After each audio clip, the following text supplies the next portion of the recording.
One of the ones that we've been talking about for a while is the shuttle shower, aka bus wash. Trying to create a bus wash to wash the buses that are on the mountain, the Explorer buses, so they look a little more presentable. That's kind of the goal, to wash them as well as the parking lot buses. We started out with something small. We've been setting some money aside. The project has grown, and I think there's some thought about reducing the project back down. We have part of the money set aside. We're taking a look at sharing the cost with Sugarloaf to put it in. The parking lot shuttle buses, the Mountains buses, the Explorer bus is part of a town funded.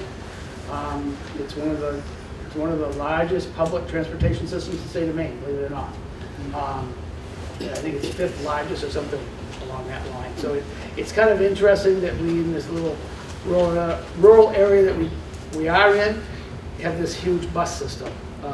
But everybody that is off the access road really, I think a lot of them monopolize it. My best friend used to complain to me about the taxes, and I said, okay, first one out the door is the bus.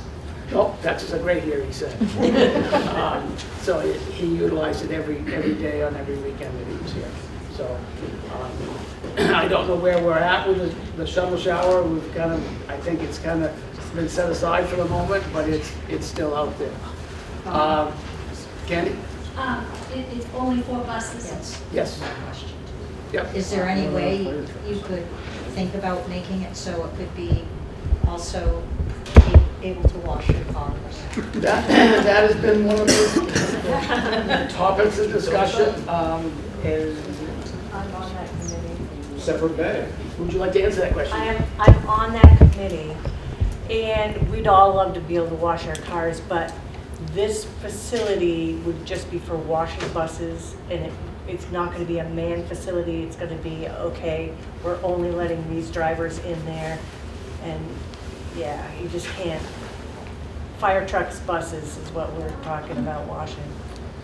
I sit on the board of Western Maine Transportation, and when we put this shuttle program, the Sugarloaf Explorer program put together, gosh, it's been about 12 years, put it together with the finance director of Sugarloaf, Brian Toomey at the time, and myself, and we met with the state, and so we put this whole program together. It's been an incredibly successful program. Sugarloaf was running these old buses at the time, and it just wasn't working. They just said, look, we can't be the town's transportation system with all, this. So we put this program together, and it's a lot of money. That program's up to $800,000 or more to run that program every year, and we're up to, last time I knew, 150,000 passengers a year, so it's a lot. I'm getting, I'm sorry, Bob, I'm going to get back to you. Come on, Dave. So having said that, this program would involve state funding for operation, and potentially it could be part of the infrastructure, but as Karen said, the town and Sugarloaf have been working together. As Bob said, we've got, I think there's $400,000 set aside now, or $450,000. We were putting money, and Sugarloaf's putting half the money. This is another collaboration between the town and Sugarloaf. Much like the proposed golf course is, much like the way the whole history of this town is built. I think we have to understand that. Anybody who hasn't read this book, and I know I'm preaching, to read the book, because that's how this town was built, collaboration. And this is another one. It may not happen this year or next year, but it's really felt that it's needed. Sugarloaf and the town are collaborating on this project. I don't know all the details now. I'm no longer on the committee, and I know that they're doing an awesome job trying to put this together. But Western Maine Transportation is involved in this.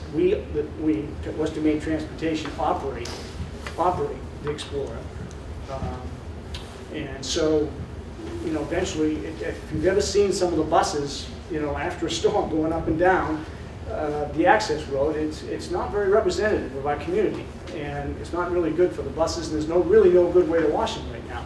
It's too bad you can't put private, everybody wants a car wash, everybody does, but as I understand it, where this is going to be located, it's almost dangerous to get vehicles up there because sugar loads going back and forth, plow trucks are going back and forth with salt sand. It's way at the end of that road, beyond the fire station. It's just really not set up well. And then there would be, because we're getting some federal money, there potentially could be some issues here about a private, I guess wouldn't be private, but some sort of bus wash there that didn't serve the transportation interest. Best way to put it. I'd let Kyle respond to Sugarloaf's piece on this thing. Everybody wants this, and that's the biggest question comes up. Can we put coins in there and wash our cars? And it gets difficult. Yeah, I think you were the one who brought up that Western Maine had a bunch of funding a few years ago, and then they said, don't put this aside for a bus wash, and we didn't charge us any more money than we normally do every Correct. year. So we've been just collecting that money and not giving it to Western Maine. Correct. And I don't know this year if they're doing that or not. She wasn't hope clear. to. Yeah. I'm on that committee. Okay, so okay. I think the hope is yes. Okay. And some of that's the COVID money and stuff like that, so Yeah. we haven't had to put as much into the actual And operation of the bus system as we have in the past. And originally, the budget was like 400,000. Now it's gone up to $1 million. It's So, a yeah. huge success. Yeah. So that's where we are right now. We're just trying to figure out.